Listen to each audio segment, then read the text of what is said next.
Tonight is January 23, 2018, and it's 6:58 p.m. here at Legazpi City, and I'm currently at the roof deck of my house, and I am having a good view of the Mayon Volcano, but because it's already evening here and everything is dark, it's very difficult to really view the Mayon Volcano unless I zoom it a little bit so that I can get it a closer view.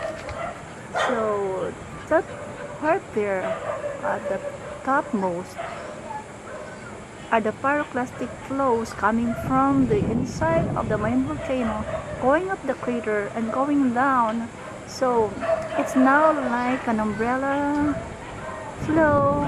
It's like spread all over the crater, the north, east, westerly part of the Mayon Volcano, and I do not really know about I'm fronting it, so it's the western, southern, and eastern part. So I don't know what's happening at the back of the Mayon Volcano because I am only on the side of the Legazpi City area. So at the other side probably is Tabaco, and I cannot view it from there. So I can only explain or see what's happening right in front of me. And tonight it really has big assholes, and this is so far the strongest and the furious since it erupted last January 13. And let me see, let's take a closer look to get the nice view,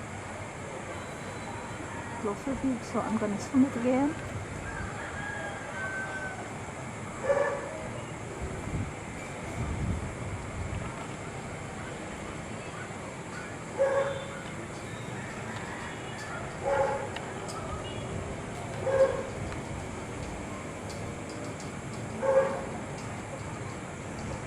There, currently viewing it, I'm taking closer and closer. It gets a little bit blurry when I zoom the camera, but I am now seeing a closer view of it.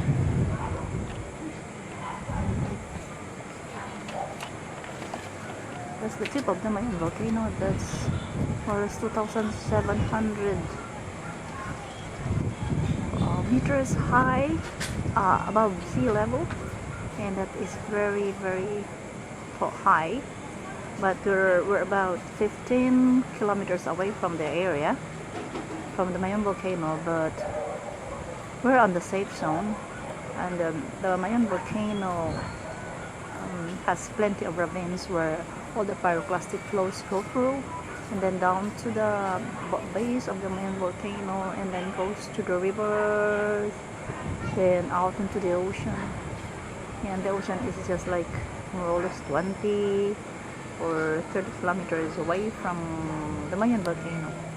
Actually, when I was younger, I used to climb the base of the Mayon Volcano, because my grandfather had more or less 50 hectares there at the base, but now it was already sold to a contractor who's doing this aggregate thing, wherein he has a quarry there and he makes business out of the sand that's being blown away by the Mayon Volcano, the sand and the gravel and the big stones, the rocks. That's where the business or the contractors get their construction material. And we have here the black sand that goes to the ocean, which makes Legazpi City very different from other beaches, because Legazpi City or the nearby areas in Albay are the only ones we're the only ones with black sand, unlike other areas that they have white beaches, but we have black beach here. So let's move a little bit further.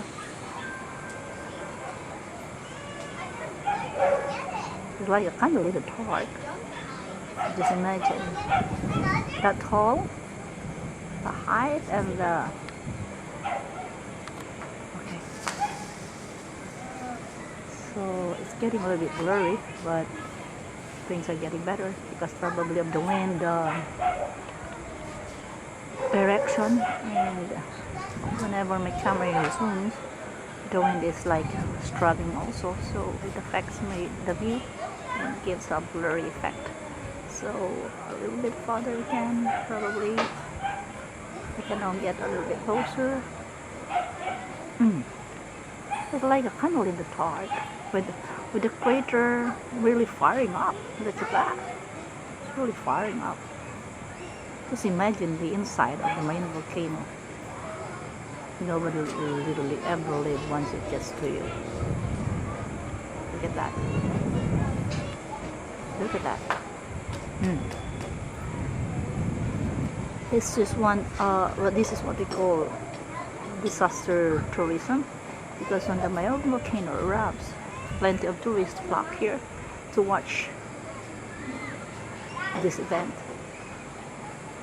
Really, the Spaniards are already used to this scenery, less harm on the properties and lives, but actually the base of the Mayon volcano is already declared a no man's land because of the constant eruption, because previously it used to erupt every 10 years, but lately we were not anymore able to detect when. But apart from here, when I take a look at the fire, it's like a face of a very angry man facing the east. So look at that. Those pyroclastic flows are like firecrackers, but we cannot really see the surroundings because it's dark, and the things that surround it, is already the ashes, and the residue goes down. The ashes go down.